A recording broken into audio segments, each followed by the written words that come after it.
Miradi ya maendeleo, ukijenga shule, ukaweka kituo cha afya, ukatengeneza barabara, mwananchi anakuchukulia kama lile jambo ni jambo la pamoja.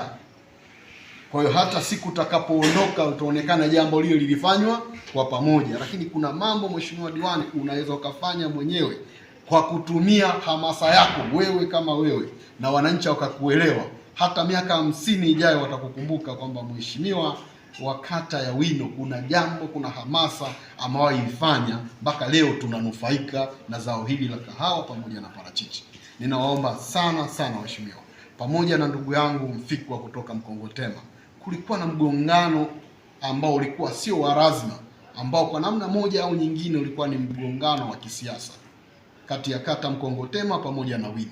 Tukaendelea kudidimiza zao letu la kahawa, ambao mwekezaji kutoka Avivu alishafika pale, lakini kwa namna moja au nyingine, japo hayo mambo alishapita, tulishayasamee na sasa tuko katika kujenga upya madaba yetu.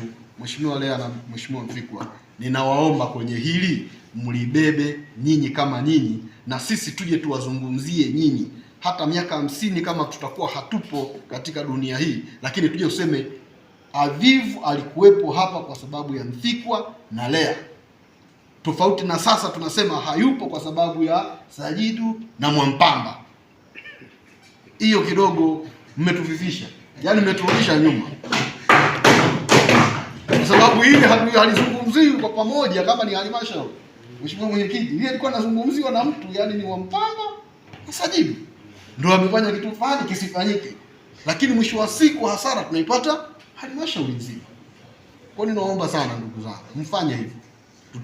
Akapatikana mwekezaji, na yule mwekezaji atapatikana kwa nguvu zenu na utashi wenu na hamasa zenu.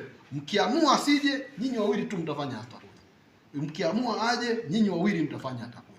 Na sisi kama serikali, halmashauri, sisi tuko pamoja kuwaunga mkono kwa namna moja au nyingine, na ninaamini mna ushawishi mkubwa sana kwa wananchi, na wananchi wakiwasikia mnyewe mmesema, na mkiwa mnazunguka mkiwa wawili, wananchi hawataleta shida.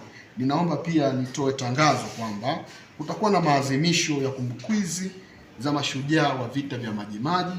Mheshimiwa Mwenyekiti, kama unavyojua, katika mkoa wetu wa Ruvuma tumekuwa na kumbukizi hizi za mashujaa wetu wa Majimaji kila mwaka, na kilele huwa kinafanyika tarehe 27 mwezi wa pili. Lakini kwa mpango huu wa mwaka huu, Mheshimiwa Mwenyekiti, ni kwamba halmashauri zote watafanya kumbukizi katika mkoa wetu wa Ruvuma inayohusiana na mashujaa wa vita vya Majimaji.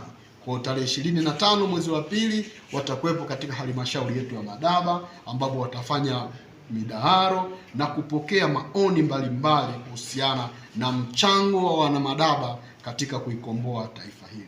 Baada ya kusema haya, Mheshimiwa Mwenyekiti, nashukuru sana sana kwa kunipa nafasi hii, na nimefurahi sana kwenye mafunzo yale, tulikuwa pamoja na tulielewa vizuri, na nimeona uendeshaji wa kikao chako Mheshimiwa Mwenyekiti umefuata yale ambayo tulikuwa tumejifunza. Nashukuru sana. Na mikopo mama kaleta watu wapate nini utaratibu, kama alivyosema kwamba saa hizi ukikopa tu kwenye maeneo maadamu umetumia nini, huwa wanakuona kwamba wewe ulishakopa hapo, lakini uko wapi hapa. Lakini nirudi niseme kwanza, namshukuru sana Mheshimiwa Mwenyekiti wa halmashauri kwa kunipa nafasi ya kuwa mwenyekiti leo kwenye kikao hiki, sababu jana tu semina Songea, na leo baada ya semina yetu tumekuja hata hapo. Wakati Mheshimiwa wanafika hapa, Mheshimiwa, leo mmeona kidogo hata nidhamu imeongezeka, hasa baada ya kupata mafunzo jana. Na miongoni mwa mafunzo tuliyopewa jana ni pamoja na maadili ya sisi madiwani.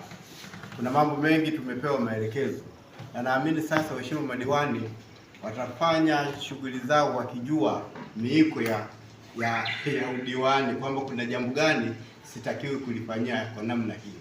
Mimi naamini kuanzia sasa madiwani tuliokuwa zamani na madiwani waliopo sasa wote tumepata maelekezo ya kina kabisa. Tunashukuru sana mkurugenzi kwa kutupa nafasi.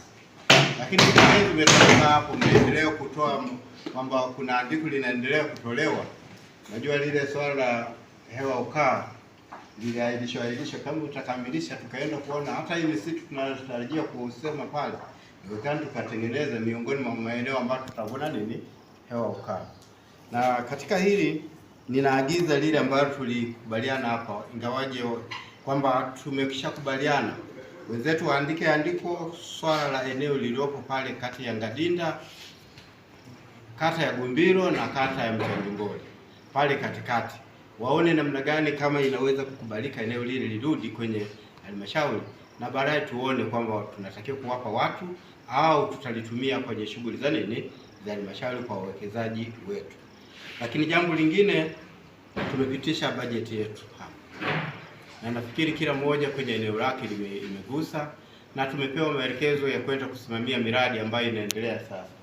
Miongoni mwa miradi ambayo kidogo inaipa shida, na mimi mradi mmoja huko kule Anza Sekondari, na mimi hivi karibuni tu inawezekana nikaomba mtaalamu kama tulivyoagizwa jana, kwamba hata tukitaka kufanya ukaguzi na kamati zetu aidha za siasa, ni vizuri tukapata mtaalamu tutakapokuwa watu wanahoji pale, watatupa majibu ya sahihi, kwa nini mradi unasimama na kwa nini mambo mengine hayaendi vizuri.